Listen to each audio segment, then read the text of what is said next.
Three men disappeared from Harlem on a Tuesday morning. Julius Junebird Thompson, Raymond Quick Lewis, Willie Fish Jackson, Bumpy Johnson's three most trusted lieutenants, gone without a trace. By noon, Bumpy received a phone call. Vito Genovese's voice, smooth as poison, delivered the message that would force Bumpy into the most dangerous gamble of his life. Come to Red Hook. Come alone, come unarmed, or I mail your friends back to you in pieces. Everyone expected the same ending. Bumpy Johnson, the King of Harlem, walking into a Brooklyn warehouse controlled by the most ruthless mobster in New York, surrounded by 15 armed killers. No backup, no weapons, no way out. But what Vito Genovese didn't know, what his 15 soldiers couldn't see, was that Bumpy Johnson had already made a deal with the one enemy Genovese feared more than death itself. And when Genovese pressed that gun to Bumpy's forehead and demanded surrender, what Bumpy said next didn't just save his life, it destroyed the Genovese empire forever. To understand what happened in that Red Hook warehouse in 1950, you need to understand who Vito Genovese was and why he wanted Bumpy Johnson's head on a spike. Genovese wasn't just another mobster. He was a killer who'd murdered his way to the top of the Italian Mafia, a man who'd fled to Italy during World War II to escape murder charges, returned to America in 1945, and immediately started rebuilding his criminal empire with one product that would make him richer than bootlegging ever did: heroin. By 1950, Genovese was flooding New York with heroin from Sicily, through the French Connection, straight into American veins. He had the docks, the trucks, the corrupt cops. Everything he needed except one thing: distribution in Harlem. Harlem was the biggest untapped market in New York. Hundreds of thousands of potential customers, and Genovese wanted every single one of them. But there was a problem. His name was Bumpy Johnson. Bumpy had controlled Harlem's underworld since the mid-1930s. Numbers, policy banks, protection, all of it ran through him. And Bumpy had one unbreakable rule that everyone in his organization knew: no drugs. Not in Harlem. Not ever. When Dutch Schultz tried to flood Harlem with cocaine in 1935, Bumpy shut him down.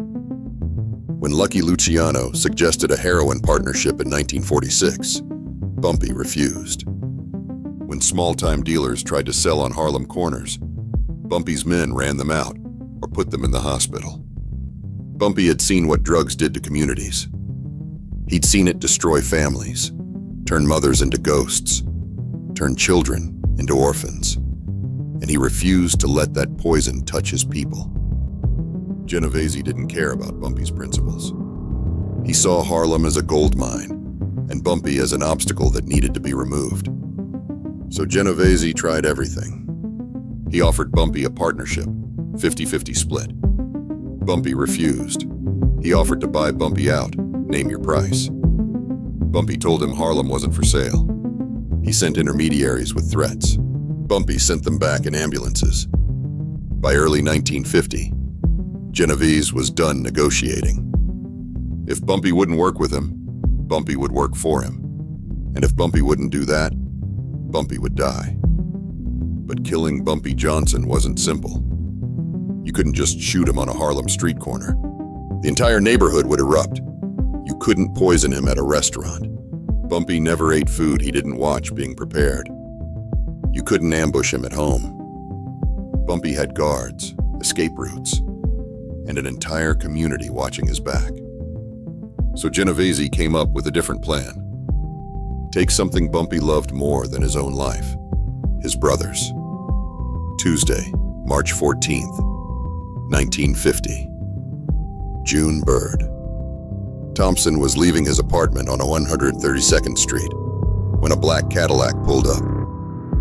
Three men got out, grabbed him, threw him in the trunk, gone in 15 seconds. 2 hours later, Raymond Quick Lewis was buying cigarettes at a corner store on Lenox Avenue. Same thing. Black Cadillac. 3 men. gone. That afternoon, Willie Fish Jackson was walking his daughter to school. They grabbed him in broad daylight, left his daughter crying on the sidewalk. By evening, all of Harlem knew. Bumpy's top men had been taken, and everyone knew who did it. The phone call came at 6 in the evening. Bumpy was in his office above Small's Paradise when his secretary knocked. "Mr. Johnson, there's a call. Says it's important." Bumpy picked up the receiver. Vito Genovese's voice came through, calm and conversational, like he was ordering a pizza instead of declaring war. "Bumpy Johnson, we need to talk." Bumpy said nothing, just listened. "I have 3 of your men," Genovese continued. "Nice fellas. June Bird's been telling me stories about the old days. Quick's been very quiet, thinks maybe if he doesn't talk, I'll forget he's here. And Willie, well, Willie keeps asking about his daughter. Don't worry, she's fine. For now." Bumpy's hand tightened on the receiver, but his voice stayed level. "What do you want?" "I want what I've always wanted. Harlem. But I'm a reasonable man, Bumpy. I'm willing to make a trade." "You come work for me? Run my heroin distribution in Harlem? Your men go home safe. You refuse, I mail them back to you in boxes. Your choice." "Where?" "Red Hook, Pier 7, warehouse with the blue doors. You know the one. Come alone. Come unarmed. I see anyone with you, I see a gun on you. Your friends die before you reach the door. You've got 2 hours." The line went dead. Red Hook was enemy territory. Italian mob controlled every block, every business, every cop. If Bumpy walked into that warehouse alone, he'd be surrounded by Genovese's soldiers with no backup, no weapons, no leverage. It was a death trap. Everyone in Bumpy's organization knew it. His wife Mamie knew it. His remaining men knew it. But Bumpy also knew something else. Genovese had made a mistake. He'd given Bumpy 2 hours. And in 2 hours, a smart man could make a lot of phone calls. The first call Bumpy made wasn't to his crew. It was to Special Agent Thomas McKinney of the FBI. McKinney had been trying to bring down Vito Genovese for 3 years. He had evidence of murder, extortion, racketeering, everything except the one charge that would put Genovese away forever: drug trafficking. Bumpy had never worked with the FBI before. He hated cops, hated the government, hated everything they represented. But Bumpy also understood something fundamental. The enemy of my enemy is my friend. When McKinney picked up the phone, Bumpy didn't waste words. "This is Bumpy Johnson. You want Vito Genovese?" Silence on the line. Then, "I'm listening." Bumpy laid it out. "Genovese kidnapped his men. He's demanding a meeting at a Red Hook warehouse in 2 hours. He wants me to run heroin in Harlem. If I can get him to confess on tape, will you move on him?" McKinney's response was immediate. "We'll have 20 agents surrounding that warehouse. You get him talking about the heroin operation, we'll have everything we need. But Bumpy, if this is a setup, if you're playing us, I'll make sure you never see daylight again. It's not a setup. I want Genovese gone as much as you do, maybe more." "Why should I trust you?" "Because," Bumpy said quietly, "Genovese wants to flood Harlem with poison, and I'd rather work with the devil himself than let that happen." 1 hour later, Bumpy Johnson sat in an unmarked FBI van 3 blocks from Small's Paradise. Agent McKinney was fitting him with a wire, a small microphone taped to his chest, a transmitter hidden in his belt. "This picks up everything within 15 feet, McKinney explained. "Get him talking about the heroin, about the supply chain, about distribution. We need him to incriminate himself." Bumpy looked at the wire. "And if he finds this, then you're dead before we can get to you." Bumpy nodded slowly. "Good to know." The drive to Red Hook took 30 minutes. Bumpy sat in the back of a cab, watching Brooklyn pass by outside the window. The buildings got shorter, grimier. The streets got darker. By the time the cab pulled up to Pier 7, The sun was setting, painting everything in shades of blood and shadow. The warehouse loomed ahead. 3 stories of rusted metal and broken windows. The blue doors Genovese mentioned stood open, a mouth waiting to swallow him whole. Bumpy paid the cab driver, stepped out onto the cracked pavement. Behind him, somewhere in the darkness, FBI agents were positioning themselves, setting up perimeters, preparing for the raid. But inside that warehouse, Bumpy would be alone. He walked toward the blue doors. His footsteps echoed on concrete. 30 feet away. 20. 10. He stepped inside. Darkness. Then lights. Massive industrial floodlights, snapping on all at once, blinding, disorienting. Bumpy's eyes adjusted slowly. When they did, he saw them. 15 men. Genovese's soldiers, positioned throughout the warehouse like pieces on a chessboard. Some behind crates, some on catwalks above, some standing in shadows with shotguns and pistols. Every single weapon pointed directly at him. And in the center of the warehouse, tied to 3 metal chairs, were June Bird, Quick, and Willie. Beaten, bloodied, barely conscious, but alive. Bumpy's eyes met theirs for just a second. June Bird tried to speak, but his mouth was taped shut. Quick's left eye was swollen completely closed. Willie's hands were shaking. Then Vito Genovese stepped out of the shadows.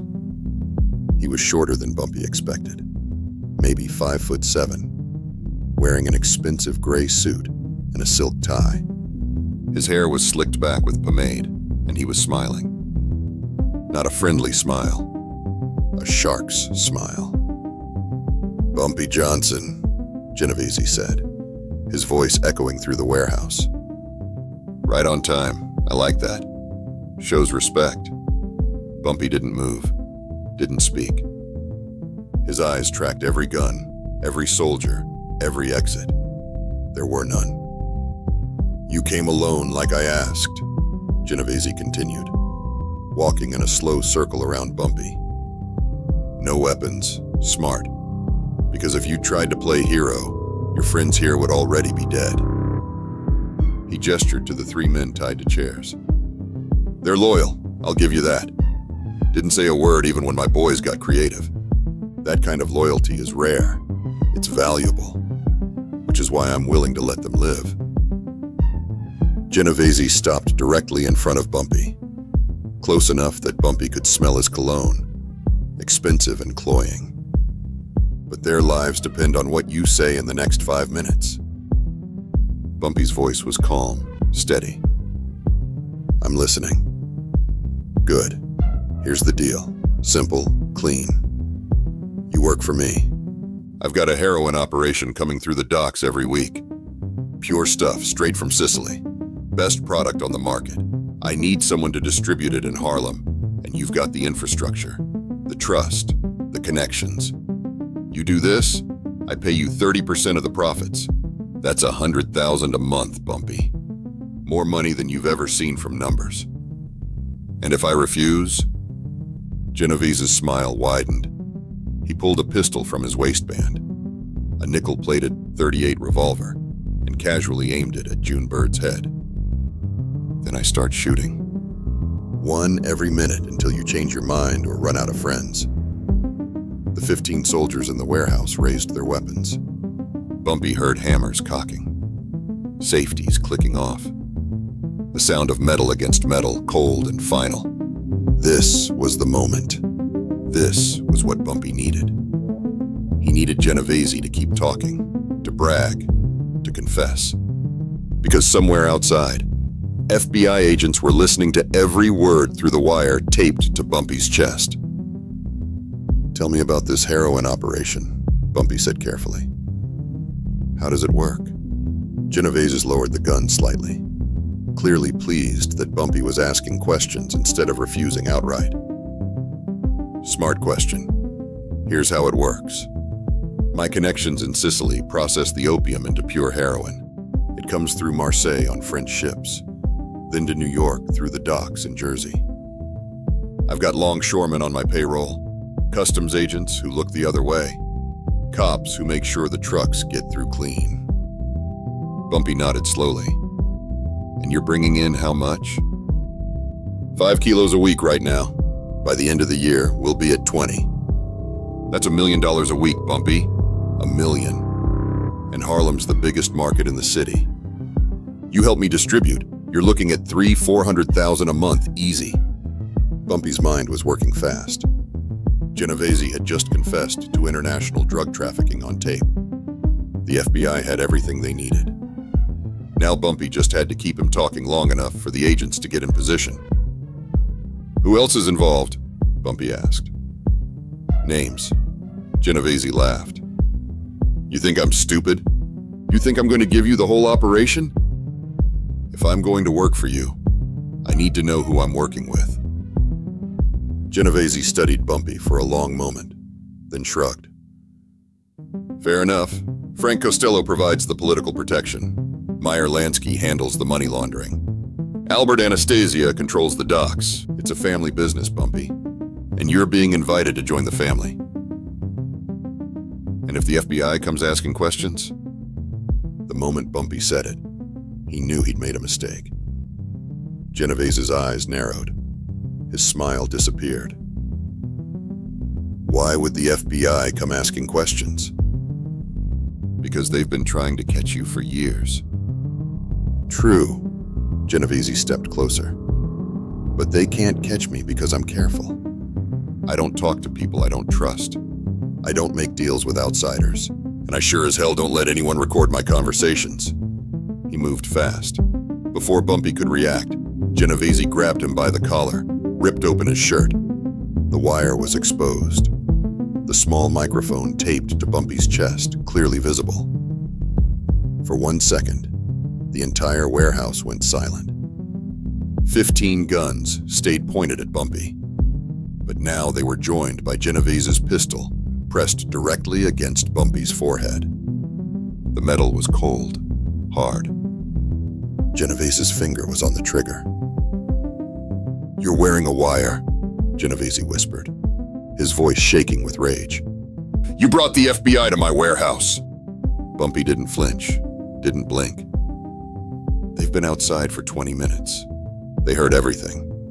Your heroin operation, your connections, all of it. You just confessed to enough felonies to put you away for life. Genovese's face went purple with fury. He turned to his soldiers and screamed, Kill them! Kill all of them, now! 15 guns swung toward Bumpy, and the 3 men tied to chairs. Hammers cocked, fingers tightened on triggers. This was it. The moment where Bumpy Johnson either walked out alive or died in a Brooklyn warehouse. Then the blue doors exploded inward. FBI agents poured into the warehouse like a flood. 20 men in dark suits with shotguns and pistols, screaming commands. FBI! Drop your weapons! Hands in the air! Genovese's soldiers froze, caught between Genovese's order to kill and the FBI's order to surrender. For 3 seconds, nobody moved. It was a Mexican standoff. 15 mobsters with guns pointed at Bumpy. 20 FBI agents with guns pointed at the mobsters. Vito Genovese with his pistol still pressed to Bumpy's forehead. And Bumpy Johnson, standing perfectly still, looking Genovese directly in the eyes. You're going to prison, Vito, Bumpy said quietly. For the rest of your life, because you couldn't leave Harlem alone.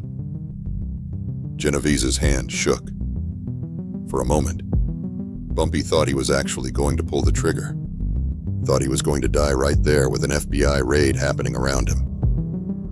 But then Agent McKinney's voice cut through the chaos. Genovese, you pull that trigger. Every agent in this warehouse opens fire. You'll be dead before his body hits the ground. Genovese looked around. Saw the FBI agents. Saw his own men lowering their weapons. Saw that he'd lost.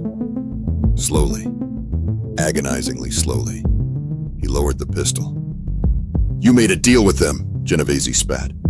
You're a rat, Bumpy. A federal rat. No, Bumpy said. I'm the man who kept poison out of Harlem. There's a difference. The FBI moved in fast. Agents swarmed Genovese, handcuffed him, read him his rights. Other agents disarmed the 15 soldiers, forced them to the ground. Bumpy walked to his 3 men, still tied to chairs. He untied Junebird first, pulled the tape off his mouth gently. Boss, Junebird gasped. I didn't tell them nothing. I know, Bumpy said. I know. He untied Quick and Willie, helped them stand. They were beaten, exhausted, but alive.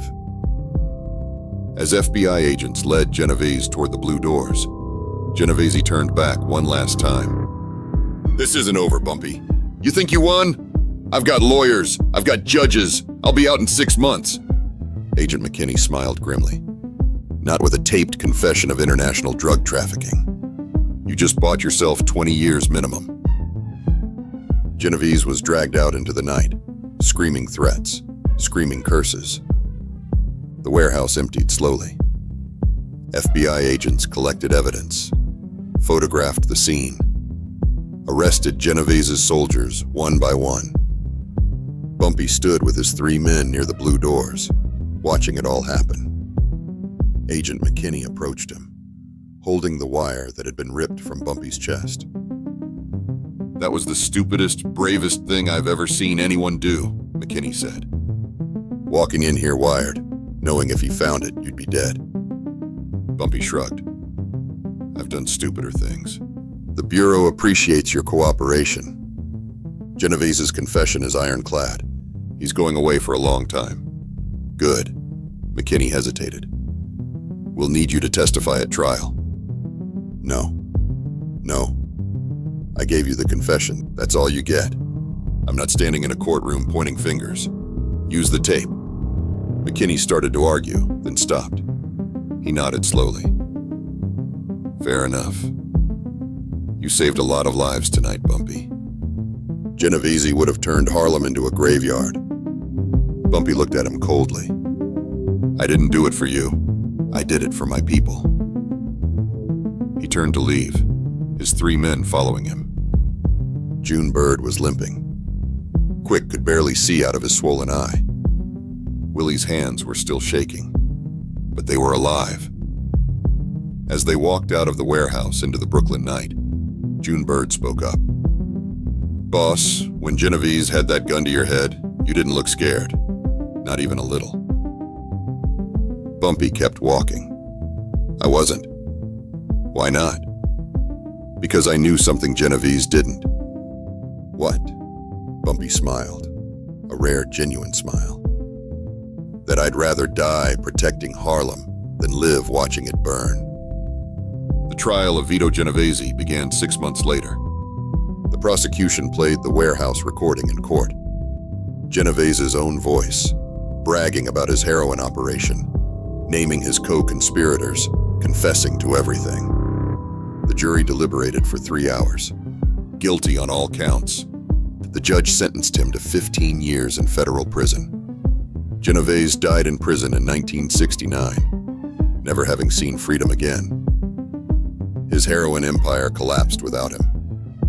The French Connection was shut down, and Harlem stayed clean.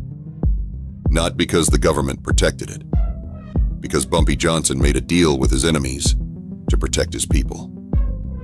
Word of what happened in that Red Hook warehouse spread through the criminal underworld like wildfire. Bumpy Johnson had walked into a death trap, turned it into a confession booth, and used the FBI as his weapon. Other mob families learned a lesson that night. You don't threaten Bumpy's people. You don't try to force poison into his neighborhood, because Bumpy Johnson would work with anyone, even the feds, to protect what was his. Junebird, Quick, and Willie stayed with Bumpy until the day he died. They never spoke publicly about what happened in that warehouse, but people who knew them said they'd follow Bumpy into hell itself because he'd walked into hell to bring them back.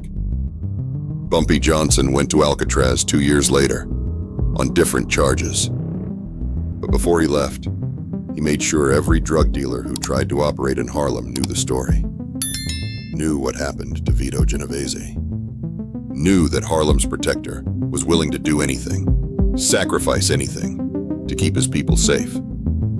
That's not just strategy. That's not just survival. That's love. Dangerous, uncompromising, ruthless love for a community that loved him back. If this story of loyalty, sacrifice, and the night Bumpy Johnson destroyed the Genovese empire hit you different, hit that like button. Subscribe for more untold stories of the man who protected Harlem with intelligence, courage, and an unbreakable code. Drop a comment below. Would you have walked into that warehouse? Would you have made that deal with the FBI?